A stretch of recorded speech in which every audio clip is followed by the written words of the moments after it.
Big Boss season 8 நிகழ்ச்சி இந்த வாரத்தோட ரொம்பவே பிரம்மாண்டமா முடிய போற நிலையில இப்ப நம்ம யாருமே எதிர்பார்க்காத வகையில நடிகை ஜாக்லின் அவர்கள் ஹெல்மெட் ஆனது ஒட்டுமொத்த பிக் பாஸ் ரசிகர்களையும் மிகப்பெரிய அதிர்ச்சிக்கு உள்ளாகி இருக்கு. ஏன்னா இந்த பிக் பாஸ் சீசன் 8 நிகழ்ச்சியை பொறுத்த வரைக்கும் நடிகை ஜாக்லின் அவர்கள் வந்த முதல் வாரத்துல இருந்து எலிமினேஷனுக்கான நாமினேஷன் லிஸ்ட்ல தொடர்ந்து இருந்து மக்களால காப்பாற்றப்பட்டிருக்காங்க. அது மட்டும் இல்லாம அவங்க இந்த சீசனோட one of the strongest contestants கூட சொல்லலாம். மேலும் அவங்க இந்த சீசனோட டைட்டில் வின்னரா கூட வர அதிகமான வாய்ப்பு இருக்குன்னு சொல்லப்பட்டு வரும்போது இப்ப போயிட்டு இருக்கிற மணி பாக்ஸ் டாஸ்க்ல குறிப்பிட்ட நேரத்துக்குள்ள அவங்களால பணத்தை எடுத்துட்டு மீண்டும் பிக் பாஸ் வீட்டுக்குள்ள வர முடியாதனால இப்ப அவங்க பிக் பாஸ்ல இருந்து எலிமினேட் செய்யப்பட்டிருக்காங்க. இது அவங்களோட ரசிகர்களுக்கு மட்டும் இல்லாம ஒட்டுமொத்த பிக் பாஸ் ரசிகர்களுக்கும் தாங்க முடியாத சோகத்தை ஏற்படுத்தியிருக்கு. இதனால இப்போ நடிகை ஜாக்லின் அவர்கள் முதல் முறையா என்ன சொல்லியிருக்காங்க அப்படின்னா, பிக் பாஸ் நிகழ்ச்சியோட வாய்ப்புன்றது என்னோட பல வருஷ கனவு. அந்த கனவு எனக்கு இந்த சீசன்ல கிடைச்சது. அதை தொழில் கூட வேஸ்ட் பண்ணிடக்கூடாதுன்னு ஒவ்வொரு விஷயத்தையும் பிக் பாஸ் வீட்டுக்குள்ள பார்த்து பண்ணேன். கண்டிப்பா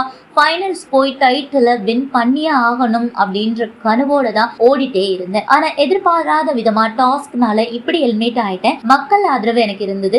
இப்படி வெளியே வந்தது ரொம்பவே கஷ்டமா இருக்கு. என்னால இதை ஏத்துக்கவே முடியல. அதே சமயத்துல எனக்கு இவ்வளவு லவ் அண்ட் சப்போர்ட் நீங்க கொடுப்பீங்க அப்படின்னு கனவுல கூட நினைச்சு பார்த்தது இல்ல. இதுவே என்னோட பெரிய வெற்றியா பாக்குறேன் அப்படின்னு ரொம்பவே எமோஷனலா சொல்லி முடிச்சிருக்காங்க. சோ இந்த வீடியோ பார்த்துட்டு இருக்க நீங்க நடிகை ஜாக்லின் சொல்லிருக்கிற இந்த விஷயத்தை பத்தியும் அவங்க பிக் பாஸ்ல இருந்து எலிமினேட் ஆனதை பத்தியும் நீங்க என்ன நினைக்கிறீங்க அப்படின்னு உங்களுடைய கருத்துக்களை கீழே கமெண்ட் செக்ஷன்ல ஷேர் பண்ணுங்க. மேலும் இது போன்ற பல முக்கியமான செய்திகளை தெரிஞ்சுக்க நம்ம தமிழா 360 சேனலை மறக்காம சப்ஸ்கிரைப் பண்ணுங்க.